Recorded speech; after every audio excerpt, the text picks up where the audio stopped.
Praise Lord. വേഗം വരുന്ന കർത്താവായ യേശു ക്രിസ്തുവിൻ്റെ നാമത്തിൽ എല്ലാ വിശുദ്ധന്മാർക്കും സ്നേഹവന്ദനം. കർത്താവിൻ്റെ കൃപയാൽ നമുക്ക് ഈ ആഴ്ചയിൽ വീണ്ടും ഈ നിലയിൽ ഒരിക്കൽ കൂടി യൂട്യൂബ് മാധ്യമത്തിലൂടെ തിരുവചനം കേൾക്കുവാനുള്ള അവസരം കർത്താവ് ഒരുക്കി തന്നതിനായി കർത്താവിനെ സ്തുതിക്കുന്നു. ദൈവത്തിൻ്റെ സ്നേഹവും കരുണയും കരുതലും എത്ര വലുതാ! ദൈവത്തിനുള്ള നമ്മളോടുള്ള സ്നേഹമാണ് നമുക്ക് ഇങ്ങനെ ദൈവവചനം കേൾക്കുവാനായിട്ട്, സത്യവചനം കേൾക്കുവാൻ നമുക്കിടയാക്കുന്നത്. അപ്പോൾ കഴിഞ്ഞ ആഴ്ചയിൽ നമ്മൾ പറഞ്ഞു തുടങ്ങിയത് ദൈവം തൻ്റെ മഹത്വത്തിനു വേണ്ടി സൃഷ്ടിക്കപ്പെട്ട തൻ്റെ ജനം. അപ്പോൾ ദൈവത്തിൻ്റെ ജനം ദൈവത്തിൻ്റെ മഹത്വത്തിനു വേണ്ടി സൃഷ്ടിക്കപ്പെട്ടവരാണ്, ഉണ്ടാക്കപ്പെട്ടവരാണ്, നിർമ്മിക്കപ്പെട്ടവരാണ് എന്നുള്ള വിഷയങ്ങൾ നമ്മൾ കാണുകയുണ്ടായി. അപ്പോൾ എങ്ങനെ ഒരു ദൈവവേദനയിലെ ദൈവത്തെ മഹത്വപ്പെടുത്താം എന്നുള്ളതാണ് നാം ചിന്തിച്ചുകൊണ്ടിരിക്കുന്നത്. അതിൽ രണ്ട് കാര്യങ്ങളാണ് കഴിഞ്ഞ 2 ദിവസങ്ങളിലായിട്ട് നമ്മൾ കണ്ടത്.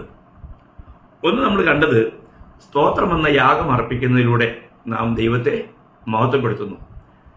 എന്നാൽ എന്ന് വെച്ചാൽ നമുക്ക് എപ്പോഴും കർത്താവിനോടൊരു നന്ദിയുള്ള ഹൃദയം നമുക്കുണ്ടായിരിക്കണം. സ്തോത്രം ഓരോ കാര്യങ്ങൾക്കും വേണ്ടി, ഓരോ ഉപകാരങ്ങളെ ഓർത്ത് നമ്മൾ നന്ദി കരയേറ്റാൻ കടപ്പെട്ടവരാണ്. അങ്ങനെ ചെയ്യുന്നവർ ദൈവത്തെ മഹത്വപ്പെടുത്തുന്നു എന്ന് നമ്മൾ കാണുകയുണ്ടായി. രണ്ടാമത്തെ ദിവസം നമ്മൾ കണ്ടത് ദൈവത്തിൻ്റെ തന്ന പ്രവൃത്തിയെ നമ്മൾ തികയ്ക്കുമ്പോൾ നമ്മൾ ദൈവത്തെ മഹത്വപ്പെടുത്തുന്നു. അതിന് ഏറ്റവും വലിയ ദൃഷ്ടാന്തം കർത്താവായ യേശു ക്രിസ്തു തന്നെയാണെന്നും താൻ പിതാവിനോട് പറയുന്നത്, പിതാവ് അവിടുന്ന് എനിക്ക് ഇത് ചെയ്യാൻ തന്ന പ്രവൃത്തി ഞാൻ തികച്ച് അങ്ങയെ മഹത്വപ്പെടുത്തി എന്ന് പിതാവിനോട് പുത്രൻ പറയുന്നത് നമ്മൾ കാണുകയുണ്ടായി. ഇന്ന് നമ്മൾ ദൈവത്തെ മഹത്വപ്പെടുത്താനുള്ള മൂന്നാമത്തെ കാര്യം കർത്താവ് പഠിപ്പിച്ചത്, കർത്താവ് പറഞ്ഞു തന്നത് ഞാൻ നിങ്ങളുമായിട്ട് പങ്കുവയ്ക്കാൻ ആഗ്രഹിക്കുന്നു. അതിൻ്റെ ആധാരമായിട്ട് ആദ്യം മത്തായിയുടെ സുവിശേഷം 5-ാം അധ്യായം അതിൻ്റെ 16-ാം വാക്യം ഞാനിത് വായിക്കാം. മത്തായി 5-ാം അധ്യായം 16-ാം വാക്യം. അവിടെ വായിക്കുന്നത് ഇങ്ങനെയാണ്: അങ്ങനെ തന്നെ മനുഷ്യർ നിങ്ങളുടെ നല്ല പ്രവൃത്തികളെ കണ്ട് സ്വർഗസ്ഥനായ നിങ്ങളുടെ പിതാവിനെ മഹത്വപ്പെടുത്തേണ്ടതിന് നിങ്ങളുടെ വെളിച്ചം അവിടെ മുമ്പിൽ പ്രകാശിക്കട്ടെ. അപ്പോൾ നിങ്ങളുടെ പിതാവിനെ മഹത്വപ്പെടുത്തണം. എപ്പോൾ മഹത്വപ്പെടും? നിങ്ങളുടെ നല്ല പ്രവൃത്തികളെ കണ്ട്. അപ്പോൾ ഒരു വിശ്വാസി എപ്പോഴും ചെയ്യുന്ന പ്രവൃത്തികൾ നല്ല പ്രവൃത്തികളായിരിക്കണം. നല്ല പ്രവൃത്തികളെ കണ്ടിട്ട് പിതാവിനെ മഹത്വപ്പെടുത്തുവാൻ ഇടയാകണം. നമ്മൾ കാണിക്കാൻ വേണ്ടി ചെയ്യരുത്, എന്നാൽ നമ്മളിൽ നിന്നും നല്ലതേ ഉണ്ടാകാവൂ. അതാ ദൈവം ആഗ്രഹിക്കുന്നത്. ഇപ്പോൾ ചില കാര്യങ്ങളൊക്കെ മറ്റുള്ളവരെ കാണിച്ചിട്ട് പ്രശംസയ്ക്ക് വേണ്ടി ചെയ്യുന്നവരുണ്ട്. അതുകൊണ്ട് അവർക്ക് യാതൊരു പ്രതിഫലവും കിട്ടിയില്ല.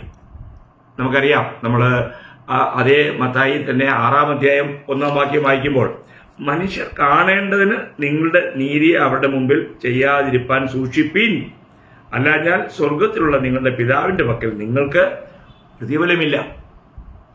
അപ്പോൾ മനുഷ്യരിൽ നിന്നും കയ്യടി വാങ്ങാനോ, മനുഷ്യരാൽ ഒരാൾ നല്ല മനുഷ്യനാ, നല്ല ഉപകാരിയാ എന്നൊക്കെ പറയുന്നത് കേൾക്കാൻ നമ്മൾ ആഗ്രഹിച്ച് നമ്മൾ കാണിക്കാൻ വേണ്ടി ചെയ്തെങ്കിൽ അതിലൂടെയും ദൈവനാമം മഹത്വപ്പെടുന്നില്ല. എന്നാൽ നമുക്ക് നാം ചെയ്യുന്ന കാര്യങ്ങൾ കർത്താവിന്റെ മഹത്വത്തിന് വേണ്ടി ആയിരിക്കണം. അത് നിശ്ചയമായും അത് രഹസ്യത്തിലായിരിക്കുന്നത് എത്രയും നല്ലത്.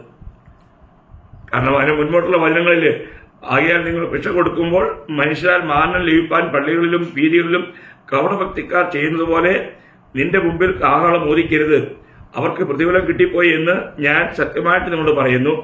നീയോ ഭിക്ഷ കൊടുക്കുമ്പോൾ നിന്റെ ഭിക്ഷ രഹസ്യത്തിലായിരിക്കേണ്ടതിന് വലങ്കൈ ചെയ്യുന്നത് എന്ത് എന്ന് ഇടങ്കൈ അറിയരുത്. രഹസ്യത്തിൽ കാണുന്ന നിന്റെ പിതാവ് നിനക്ക് പ്രതിഫലം തരും. മത്തായിയുടെ സുവിശേഷം 6-ാം അധ്യായം അതിൻ്റെ 1 മുതൽ 3 വരെയുള്ള വാക്യങ്ങളാണ് ഞാൻ നിങ്ങളെ വായിച്ച് കേൾപ്പിച്ചത്. അപ്പോൾ ശ്രദ്ധിക്കുക, നമ്മുടെ ജീവിതത്തിൽ നമ്മൾ ചെയ്യുന്ന എല്ലാ പ്രവൃത്തികളെയും ദൈവം എന്ത് ചെയ്യുന്നു? തൂക്കി നോക്കുന്നു. ദൈവത്തിന്റെ ദൃഷ്ടിയിൽ നാം ചെയ്യുന്ന പ്രവൃത്തി എങ്ങനെയുണ്ട് എന്നുള്ളതാണ് ഏറ്റവും വിശേഷപ്പെട്ട കാര്യം. നമ്മൾ ചെയ്ത ഒരു പ്രവൃത്തിയിലൂടെ നമുക്ക് ആത്മാവിൽ സന്തോഷിക്കാൻ കഴിയുന്നുണ്ടെങ്കിൽ അവിടെ ദൈവം മഹത്വപ്പെട്ടു എന്നുള്ളതിൻ്റെ തെളിവാണ്. അതേപക്ഷെ നമുക്ക് ലോകപരമായ നിലയിലുള്ള ഒരു സന്തോഷമാണ് ഉണ്ടാകുന്നതെങ്കിൽ മറ്റുള്ളവരിൽ നിന്നും എനിക്ക് ബഹുമാനം ലഭിച്ചു, പുകഴ്ച ലഭിച്ചു, അവരെ എന്നെ പ്രശംസിക്കുന്നു എന്നുള്ള ആ ഒരു കാര്യത്തിലാണെങ്കിൽ നമ്മൾ വഞ്ചിക്കപ്പെട്ടു. നിശ്ചയമായിട്ടും ഈ ലോകത്തിൽ അവർ പ്രശംസിക്കത്തക്ക നിലയിലുള്ള കാര്യങ്ങൾ ചെയ്ത് അവർക്ക് പ്രശംസ ലഭിച്ചു, അതുകൊണ്ട് ലോകം അവരെ നല്ല ആളായിട്ട് അംഗീകരിച്ചേക്കാം. എന്നാൽ സ്വർഗത്തിൽ നമുക്ക് പ്രതിഫലം ലഭിക്കത്തില്ല. അപ്പോൾ ഇവിടെ ഞാൻ ഓർപ്പിക്കാൻ ആഗ്രഹിക്കുന്ന ഒരു കാര്യം എന്ന് പറഞ്ഞാൽ, നമ്മൾ എഫേസ്യ ലേഖനം 2-ാം അധ്യായം 10-ാം വാക്യം വായിക്കുമ്പോഴത്തേക്കും നമ്മുടെ വീണ്ടും ജനനത്തിലൂടെ ദൈവം ആഗ്രഹിച്ചത് എന്താണെന്നാണ് അവിടെ പറയുന്നത്. എഫേസ്യ ലേഖനം 2-ാം അധ്യായം അതിന്റെ 10-ാം വാക്യം, നാം അവന്റെ കൈപ്പണിയായി സൽപ്രവർത്തികൾക്കായിട്ട് ക്രിസ്തുയേശുവിൽ സൃഷ്ടിക്കപ്പെട്ടവരാകുന്നു, നാം ചെയ്തു പോരേണ്ടതിന് ദൈവം അവ മുന്നൊരുക്കിയിരിക്കുന്നു. കണ്ടോ? അപ്പോൾ വീണ്ടും ജനിച്ച ഓരോ ദൈവ പൈതലും നമുക്കറിയാം ഇവിടെ പറയുന്നത് എന്തുവാ? നാം അവന്റെ കൈപ്പണിയായി സൽപ്രവൃത്തികൾക്കായിട്ട് ക്രിസ്തുയേശുവിൽ സൃഷ്ടിക്കപ്പെട്ടവരാകുന്നു. വീണ്ടും ജന്മം പ്രാപിച്ചവരെല്ലാവരും അവര് പുതുസൃഷ്ടിയാണ്. എന്തിനു വേണ്ടിയാണ് ദൈവം നമ്മളെ പുതുസൃഷ്ടിയാക്കി മാറ്റിയത്? നാം സൽപ്രവൃത്തികൾക്കായിട്ട്. അപ്പോൾ നമ്മുടെ ജീവിതത്തിൽ നമ്മൾ നല്ല പ്രവർത്തികൾ ചെയ്യണം, സൽപ്രവൃത്തികൾ ചെയ്യണം. അതാണ് ദൈവം നമ്മളിൽ നിന്നും ആഗ്രഹിക്കുന്നത്. അപ്പം ഈ സൽപ്രവൃത്തികളെ കുറിച്ച് പറയുമ്പോൾ നമ്മൾ ഒരു കാര്യം മനസ്സിലാക്കേണ്ടത്, ഇതിനകത്ത് ദൈവം ആഗ്രഹിക്കുന്ന നിലവാരത്തിൽ നമുക്ക് അങ്ങനെയുള്ള നല്ല കാര്യങ്ങൾ ചെയ്യാൻ കഴിയുന്നുണ്ടോ? കാരണം വീണ്ടും ജനിച്ച ഒരു ദൈവവചനെ കുറിച്ച് സൽപ്രവൃത്തികളിൽ നാം എങ്ങനെ ആയിരിക്കണമെന്ന് വളരെ ശക്തമായിട്ട് പൗലോസ്ലീഹ പഠിപ്പിക്കുന്ന ഒരു ലേഖനമാണ് തീത്തോസിന്റെ ലേഖനം. നമ്മൾ തീത്തോസിന്റെ ലേഖനം വായിക്കുമ്പോൾ അവിടെ 5 പ്രാവശ്യം ഈ വിഷയത്തിൽ നല്ല ഒരു പ്രബോധനം നമുക്ക് നൽകുന്നുണ്ട്. 5 വാക്യങ്ങളിലായിട്ട്. തീത്തോസിന്റെ ലേഖനം 2-ാം അധ്യായം അതിന്റെ 7-ാം വാക്യം ഞാൻ വായിക്കാം. വിരോധി നമ്മെ കൊണ്ട് ഒരു തിന്മയും പറവാൻ വകയില്ലാതെ ലജ്ജിക്കേണ്ടതിന് സകലത്തിലും നിന്നെ തന്നെ സൽപ്രവർത്തികൾക്ക് മാതൃകയാക്കി കാണിക്കുക. കണ്ടോ? സൽപ്രവർത്തികൾക്ക് മാതൃകയാക്കി കാണിക്കുക. നമ്മുടെ ജീവിതം ദൈവം ആഗ്രഹിക്കുന്നത് നമ്മൾ മറ്റുള്ളവരുടെ മുമ്പിൽ നമ്മുടെ ജീവിതം ഒരു മാതൃകയായി തീരണം എന്നുള്ളതാണ്. മാതൃകയായി തീരുക. ചിന്തിക്കുക, എത്ര അനുഗ്രഹീതമായൊരു കാര്യമാണ്. നമ്മളെക്കുറിച്ചുള്ള ദൈവത്തിന്റെ പദ്ധതി എത്ര ശ്രേഷ്ഠമാണ്. നാം മാതൃകയുള്ളവരായി തീരണം. നമുക്കറിയാം, തെസ്സലോനിക്ക സഭയെക്കുറിച്ച് പൗലോസ്ലീഹ പറയുമ്പോഴത്തേക്ക് എടുത്തു പറയുന്ന ഒരു കാര്യം, അതിന്റെ 1 തെസ്സലോനിക്കർ 1-ാം അധ്യായം 8-ാം വാക്യം 7-8 വാക്യം, അങ്ങനെ നിങ്ങൾ മക്കെദോന്യയിലും അഖായയിലും വിശ്വസിക്കുന്നവർക്ക് എല്ലാവർക്കും മാതൃകയായി തീർന്നു.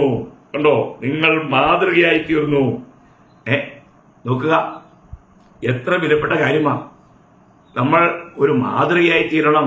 നമ്മുടെ ജീവിതത്തിൽ നമ്മൾ വിശ്വാസികൾക്കൊരു മാതൃകയായി തീരണം.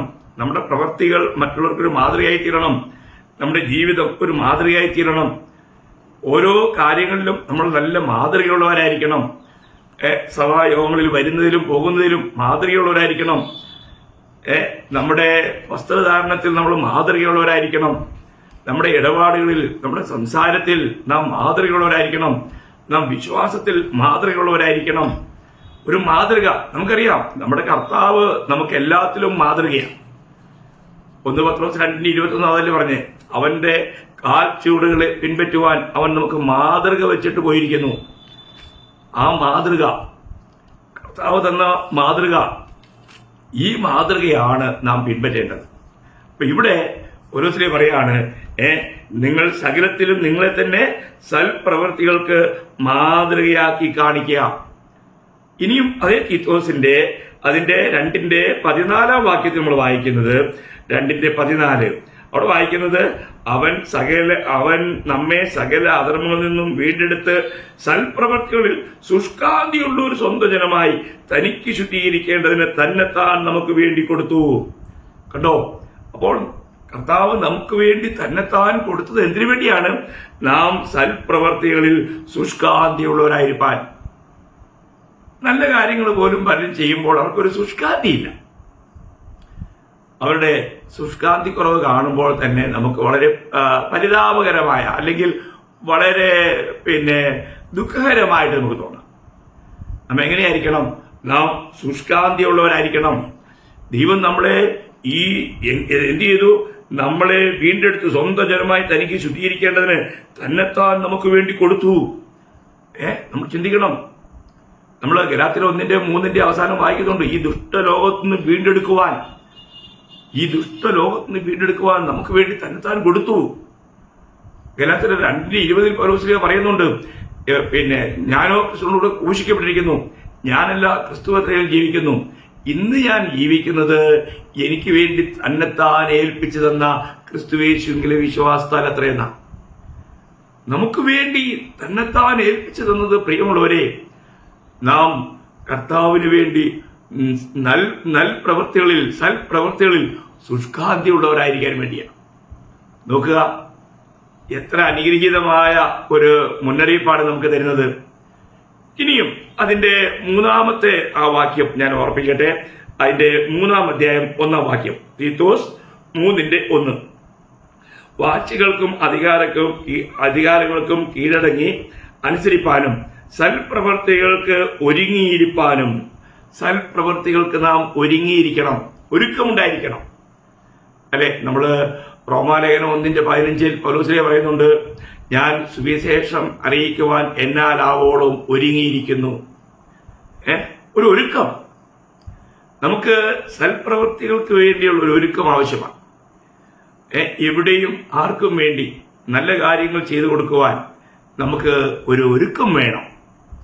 അപ്പോൾ നിങ്ങൾ സൽപ്രവൃത്തികൾക്ക് വേണ്ടി ഒരുങ്ങിയിരിക്കുക.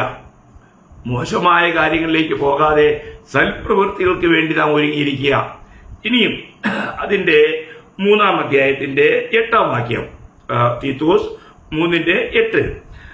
ഈ ദൈവവചനം വിശ്വാസയോഗ്യം. ദൈവത്തിൽ വിശ്വസിച്ചവർ സൽപ്രവൃത്തികളിൽ ഉത്സാഹികളായിരിക്കാൻ കരുതേണ്ടതിന് നീ ഇത് ഉറപ്പിച്ചു പറയണം എന്ന് ഞാൻ ഇച്ഛിക്കുന്നു. സൽപ്രവൃത്തികളിൽ ഉത്സാഹികളായിരിക്കണം. സൽപ്രവൃത്തികളിൽ ഉത്സാഹം. ഇന്ന് പലർക്കും നല്ല കാര്യങ്ങളിൽ ഉത്സാഹമില്ല. നമുക്കറിയാം, യിരെമ്യാവ് 48:10 വായിക്കുന്നത്, യഹോവയുടെ പ്രവൃത്തികളെ ഉദാസീനതയോടെ ചെയ്യുന്നവൻ ശപിക്കപ്പെട്ടവനാണ്. ഉദാസീനത പാടില്ല. നാം ഉത്സാഹികളായിരിക്കണം. വചനം വായിക്കുന്നതിനുള്ള ഉത്സാഹം, സുവിശേഷം അറിയിക്കുവാൻ പോകുന്നതിനുള്ള ഉത്സാഹം, ആരാധനയിൽ സംബന്ധിക്കാനുള്ള ഉത്സാഹം, പാട്ട് പാടുന്നതിനുള്ള ഉത്സാഹം, സ്തോത്രം ചെയ്യുന്നതിനുള്ള ഉത്സാഹം. നമ്മൾ ഉത്സാഹികളായിരിക്കുക. ദൈവം അത് നമ്മളിൽ നിന്നും ആഗ്രഹിക്കുന്നു. ഇനിയും അതിന്റെ 14-ാം വാക്യം, 5-ാമത്തെ കാര്യം, തീത്തോസ് തന്നെ ഈ സൽപ്രവർത്തികളെ കുറിച്ച് പറയുന്ന 5-ാമത്തെ കാര്യം അതിന്റെ 14-ാം വാക്യത്തിലാണ്. നമുക്കുള്ളവരും ഫലമില്ലാത്തവർ ആകാതെ അത്യാവശ്യ സംഗതികളിൽ സൽപ്രവർത്തികൾക്ക് മുമ്പരായിരിക്കാൻ പഠിക്കട്ടെ. സൽപ്രവർത്തികളിൽ നാം മുമ്പരായിരിക്കണം. മറ്റുള്ളവരൊക്കെ ചെയ്ത് കഴിഞ്ഞിട്ട് പിന്നെ എനിക്ക് വേണ്ടി വന്നാൽ ഞാൻ ചെയ്യാം എന്നുള്ള രീതിയിൽ പുറകോട്ട് മാറുകയല്ല. സൽപ്രവർത്തികളിൽ നാം മുമ്പരായിരിക്കണം. എത്ര നല്ലൊരു കാര്യമാണ്. ഇതേ കാര്യം തന്നെ തിമോത്തിയോസിനോടും പറയുമ്പോൾ, തിമോത്തിയോസിന്റെ ലേഖനം അതിന്റെ 6-ാം അധ്യായം, അതിന്റെ 6-ാം അധ്യായത്തിന്റെ 18-19 വാക്യം, ദൈവത്തിൽ ആശ വെപ്പാനും നന്മ ചെയ്യുവാനും സൽപ്രവൃത്തികളിൽ സമ്പന്നരായി ദാനശീലരും ഔദാര്യമുള്ളവരുമായി സാക്ഷാലുള്ള ജീവനെ പിടിച്ചുകൊള്ളേണ്ടതിന് വരും കാലത്തേക്ക് നല്ലൊരു അടിസ്ഥാനം നിക്ഷേപിച്ചു കൊള്ളുവാനും ആജ്ഞാപിക്കുക. ഉണ്ടോ? അപ്പൊ ഈ നൽപ്രവൃത്തികളൊക്കെ എന്തിനു വേണ്ടിയാണ്? വരും കാലത്തേക്ക് നമുക്കൊരു നിക്ഷേപമാണിത്. നോക്കുക, വരും കാലത്തേക്ക് നല്ലൊരു അടിസ്ഥാനം. വളരെ വിലപ്പെട്ട കാര്യമല്ലേ പ്രിയമുള്ളവരെ? നമ്മൾ ഇന്ന് ചെയ്യുന്ന ഈ നല്ല പ്രവൃത്തികളൊക്കെയാണ് നമ്മുടെ വിവാഹ സമയത്ത് നമുക്ക് വിശേഷ വസ്ത്രമായി ലഭിക്കുന്നതെന്ന് വെളിപ്പാട് പുസ്തകം 19:8 നമ്മൾ വായിച്ചിട്ടുണ്ടല്ലോ. നിങ്ങൾക്ക് അത് ഓർമ്മയുണ്ടാകും എന്ന് ഞാൻ കരുതുന്നു. വെളിപ്പാട് പുസ്തകം അതിന്റെ 19 അധ്യായം അതിന്റെ 8 വാക്യം. അവൾക്ക് ശുദ്ധവും ശുഭ്രവുമായ വിശേഷ വസ്ത്രം ധരിപ്പാൻ കൃപ ലഭിച്ചിരിക്കുന്നു. ആ വിശേഷ വസ്ത്രം വിശുദ്ധന്മാരുടെ നീതിപ്രവൃത്തികൾ തന്നെ. അവിടെ പറഞ്ഞിരിക്കുന്നത് നീതിപ്രവൃത്തികൾ അല്ലെങ്കിൽ ആ സൽപ്രവൃത്തികൾ തന്നെയാണ്. അപ്പോൾ ഇവയെല്ലാം നമുക്ക് നിത്യത്തിലേക്ക് അണിയുവാനുള്ള നീതിയിൻ വസ്ത്രമായി, തേജസ്സിൻ വസ്ത്രമായി മാറാൻ പോകുകയാണ്. ആ ഒരു നല്ല കാഴ്ചപ്പാട് നമുക്കുണ്ടായിരിക്കണം. അപ്പോൾ ദൈവം നമ്മളിൽ നിന്ന് ആഗ്രഹിക്കുന്നത് നാം സൽപ്രവൃത്തികൾ ചെയ്തതിലൂടെ ദൈവത്തെ മഹത്വപ്പെടുത്തണം എന്നുള്ളതാണ്. ഞാനൊരു ഉദാഹരണം കൂടെ വേഗം പറയാം. ഒന്ന് ദാവീദിനെ കുറിച്ചാണ്. നമ്മൾ ആ സൽപ്രവൃത്തി എന്നുള്ളതിന്റെ ഒരു ചെറിയൊരു ലളിതമായി മനസ്സിലാക്കാനായിട്ടൊരു കാര്യം. അത് ദാവീദിനെ കുറിച്ച് 1 ശമൂവേൽ അതിന്റെ 1 ശമൂവേൽ 24 അധ്യായം 1 ശമൂവേൽ 24 അധ്യായം അതിന്റെ 17 വാക്യം ഞാനൊന്ന് വായിക്കാം. 1 ശമൂവേൽ 24:17. പിന്നെ അവൻ ദാവീദിനോട് പറഞ്ഞത്, നീ എന്നേക്കാൾ നീതിമാൻ. ഇത് ദാവീദിനെ കുറിച്ച് ശൗല് പറയുന്ന സാക്ഷ്യമാണ്. എത്ര വലിയ കാര്യമാണ്. ദാവീദിന്റെ ബദ്ധ ശത്രുവായിരിക്കുന്ന ശൗൽ ദാവീദിനെ കുറിച്ച് പറയുന്ന ഒരു വലിയ സാക്ഷ്യമാണ്. വളരെ ശ്രദ്ധിക്കണേ. പിന്നെ ദാവീദിനോട് പറഞ്ഞത്, ശൗൽ ദാവീദിനോട് പറയാണ്, നീ എന്നേക്കാൾ നീതിമാൻ. ഞാൻ നിനക്ക് തിന്മ ചെയ്തതിന് നീ എനിക്ക് നന്മ പകരം ചെയ്തിരിക്കുന്നു. കണ്ടോ, എത്ര നല്ല സാക്ഷിയാണ്. എന്താ പറയുന്നത്? ഞാൻ നിനക്ക് തിന്മ ചെയ്തതിന് നീ എനിക്ക് നന്മ പകരം ചെയ്തിരിക്കുന്നു. അല്ലേ? അതൊരു ഭയങ്കര കാര്യമല്ലേ പ്രിയമുള്ളവരെ? നമ്മള് ഇത് 35-ാം സങ്കീർത്തനം 12-ാം വാക്യത്തിൽ ദാവീദ് എടുത്ത് പറയുന്നത് നമുക്ക് കാണാൻ കഴിയും. 35:12 അവർ എനിക്ക് നന്മയ്ക്ക് പകരം തിന്മ ചെയ്തു. അവർ എനിക്ക് നന്മയ്ക്ക് പകരം തിന്മ ചെയ്തു. നോക്കുക, ദാവീദിന്റെ കരങ്ങളിൽ ശത്രുവിനെ ദൈവം ഏൽപ്പിച്ചു കൊടുത്തതാ. പല പ്രാവശ്യം ഈ ശൗലിനെ ദാവീദിന്റെ കരങ്ങളിൽ ദൈവം ഏൽപ്പിച്ചു കൊടുത്തു. എന്നാൽ ദാവീദ് തന്നോട് തിന്മ ചെയ്തില്ല. നോക്കുക, അത് നമുക്ക് കാണാൻ കഴിയും. നമ്മൾ അതേ 24-ാം അധ്യായം അതിന്റെ 4 മുതൽ 7 വരെയുള്ള വാക്യം വായിക്കുമ്പോൾ ദാവീദിന്റെ ആളുകൾ അവനോട്, ഞാൻ നിന്റെ ശത്രുവിനെ നിന്റെ കയ്യിൽ ഏൽപ്പിക്കും, നിനക്ക് ബോധിച്ചതുപോലെ അവനോട് ചെയ്യാമെന്ന് യഹോവ നിന്നോട് അരുളി ചെയ്ത ദിവസം ഇതാ എന്ന് പറഞ്ഞു. അപ്പോൾ ദാവീദ് എഴുന്നേറ്റ് ശൗലിന്റെ മേലങ്കിയുടെ അറ്റം പതുക്കെ മുറിച്ചെടുത്ത് ശൗലിന്റെ വസ്ത്രാഗ്രം മുറിച്ചു കളഞ്ഞതുകൊണ്ട് പിന്നത്തേതിൽ ദാവീദിന്റെ മനസാക്ഷി കുത്തി തുടങ്ങി. അവൻ തന്റെ ആളുകളോട്, യഹോവയുടെ അഭിഷിക്തനായ എന്റെ യജമാനന്റെ നേരെ കൈയെടുക്കുന്നതായ ഈ കാര്യം ചെയ്യുവാൻ യഹോവ എനിക്ക് ഇടവരുത്തരുതേ. അവൻ യഹോവയുടെ അഭിഷിക്തനല്ലോ എന്ന് പറഞ്ഞു. ഇങ്ങനെ ദാവീദ് തന്റെ ആളുകളെ ശാസിച്ചു, അമർത്തി. ശൗലിനെ ദ്രോഹിപ്പാൻ അവരെ അനുവദിച്ചതുമില്ല. കണ്ടോ? അപ്പോൾ ദൈവം തന്നെ ശത്രുക്കളെ അവനെ ഏൽപ്പിച്ചു കൊടുക്കും, അപ്പോൾ നിനക്ക് ബോധിച്ചതുപോലെ ചെയ്യാമെന്ന് പറഞ്ഞിരുന്നതാ. എന്നിട്ട് പോലും ശത്രുവിനെ കയ്യിൽ കിട്ടിയിട്ടും ഇനിയൊരു തലവേദന കൂടാതെ ജീവിക്കാമെന്ന് ചിന്തിച്ച് ദാവീദ് ദൈവത്തിന്റെ അഭിഷിക്തന്റെ മേൽ കൈവച്ചില്ല. അല്ല, മറ്റുള്ളവരെ അനുവദിച്ചുമില്ല. എത്ര നല്ലൊരു മനസ്സാണ് ഇവിടെ. അതുകൊണ്ടാണ് എന്റെ ഹൃദയപ്രകാരമുള്ള ദാവീദിനെ കുറിച്ച് ദൈവം പറയാനിടയാക്കിയത്. വീണ്ടും ദൈവം അങ്ങനെ അവസരം ദാവീദിന് കൊടുത്തു. അതിന്റെ 26-ാം അധ്യായത്തിന്റെ 8-9 വാക്യം കൂടെ ഞാൻ വായിക്കാം. 26-8-9 അവിടെ വായിക്കുന്നത്, പിന്നെ അബീശായി ദാവീദിനോട്, ദൈവം നിന്റെ ശത്രുവിനെ ഇന്ന് നിന്റെ കയ്യിൽ ഏൽപ്പിച്ചിരിക്കുന്നു. ഞാൻ അവന് കുന്തം കൊണ്ട് നിലത്തോട് ചേർത്ത് ഒരു കുത്തായിട്ട് കുത്തട്ടെ, രണ്ടാമത് കുത്തുകയില്ല എന്ന് പറഞ്ഞു. ദാവീദ് അബീശായിയോട്, അവനെ നശിപ്പിക്കരുത്, യഹോവയുടെ അഭിഷിക്തന്റെ മേൽ കൈവച്ചിട്ട് ആർ ശിക്ഷ അനുഭവിക്കാതെ പോകും എന്ന് പറഞ്ഞു. കണ്ടോ? അപ്പോൾ ഇവിടെയും അബീശായി പറഞ്ഞു ഉണർത്തുകയാ, ദാവീദേ, ദൈവമാ ഇത് ഏൽപ്പിച്ചെന്നിരിക്കുന്നേ, ഇനി ഈ ശത്രുവിനെ ഇങ്ങനെ വിട്ടാൽ പറ്റിയല്ല, ഇവനെ ഇല്ലായ്മ ചെയ്യാം, ഒറ്റ കുത്തായിട്ട് ഞാൻ തീർത്തേക്കാം. എന്നാൽ ദാവീദ് അങ്ങനെ ചെയ്തില്ല. നോക്കാം പ്രിയമുള്ളവരെ, അപ്പോൾ നമ്മൾക്ക് ദോഷം പ്രവർത്തിക്കുന്നവർക്ക് വേണ്ടിയും നന്മ ചെയ്യുവാൻ നമുക്ക് കഴിയുന്നുണ്ടോ? അതാ ദൈവം നമ്മൾ ആഗ്രഹിക്കുന്നത്. ഏതെല്ലാം നിലയിൽ ശുശ്രൂഷയോടുള്ള ബന്ധത്തില് ഏതെല്ലാം നിലയിൽ ജനങ്ങൾ തിന്മ ചെയ്താലും നമ്മളെ സംബന്ധിച്ചിടത്തോളം ഒരു കാര്യം മനസ്സിലാക്കണം, നമ്മളവർക്ക് നന്മ മാത്രം ചെയ്യുക. നമുക്ക് അവർക്കെതിരെ ഒരു ദ്രോഹവും നമ്മൾ ചെയ്യേണ്ട ആവശ്യമില്ല, അല്ല, പാടില്ല. ഒരിക്കലും ഒരു വിശുദ്ധൻ അങ്ങനെ ചിന്തിക്കുകയോ ആഗ്രഹിക്കുകയോ ചെയ്യരുത്, ചെയ്യാൻ പാടില്ല, ചെയ്യുകയുമില്ല. അത് കർത്താവിൽ വസിക്കുന്ന രക്ഷിക്കപ്പെട്ട ഒരു ദൈവത്തിന്റെ ഒരു അടയാളമാണ്. എന്നാൽ മാനുഷികമായി ചിന്തിക്കുമ്പോൾ മാനുഷികമായി അവർ കരുതുന്ന പല നല്ല കാര്യങ്ങളും ദൈവദൃഷ്ടിയിൽ നല്ലതായിരിക്കണമെന്നില്ല.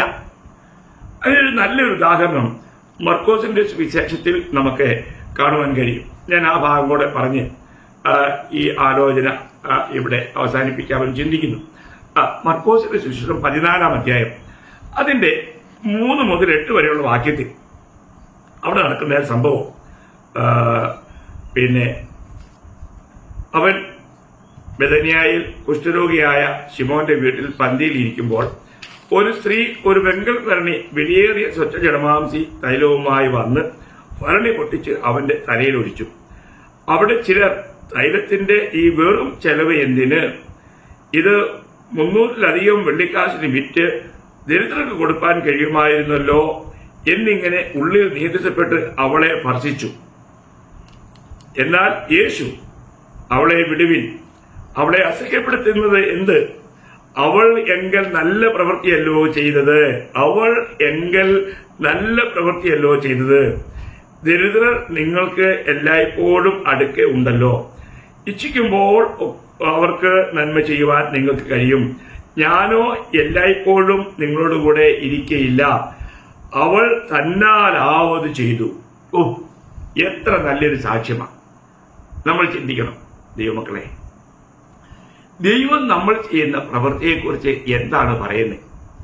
നമ്മൾ ഇതേ സംഭവം മത്തായി 26-6 മുതൽ 13 വരെയുള്ള വാക്യങ്ങളിലും അതുപോലെ യോഹന്നാന്റെ സുവിശേഷം 12-ാം അധ്യായം 3 മുതൽ 7 വരെയുള്ള വാക്യങ്ങളിലും വായിക്കുമ്പോൾ ഇവിടെ നമുക്ക് കാണാൻ കഴിയുന്നത്, ശിഷ്യന്മാരെല്ലാം ഈ നല്ല പ്രവൃത്തികളെ അവര് എന്ത് ചെയ്ത് ശാസിക്കരുത്,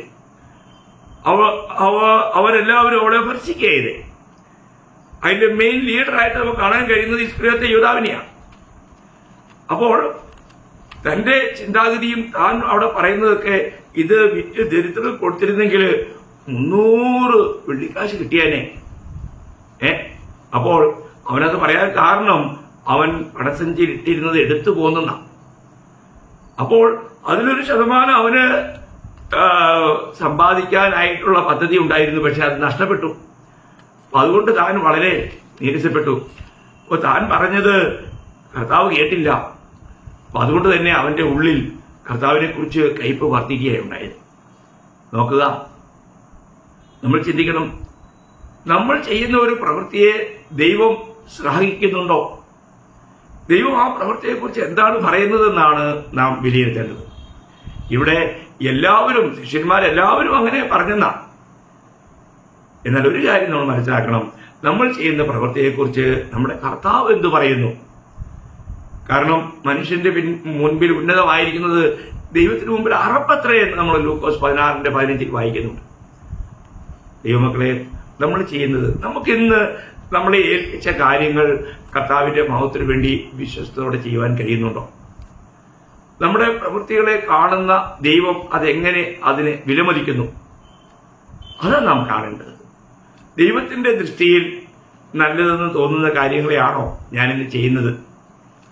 ദൈവം ഇന്ന് ഞാൻ ചെയ്ത ഓരോ എൻ്റെ പ്രവൃത്തികളാകട്ടെ, സംസാരമാകട്ടെ, നോട്ടമാകട്ടെ, ചിന്തകളാകട്ടെ, ഇവയെല്ലാം ദൈവദൃഷ്ടിയിൽ എങ്ങനെയായിരുന്നു?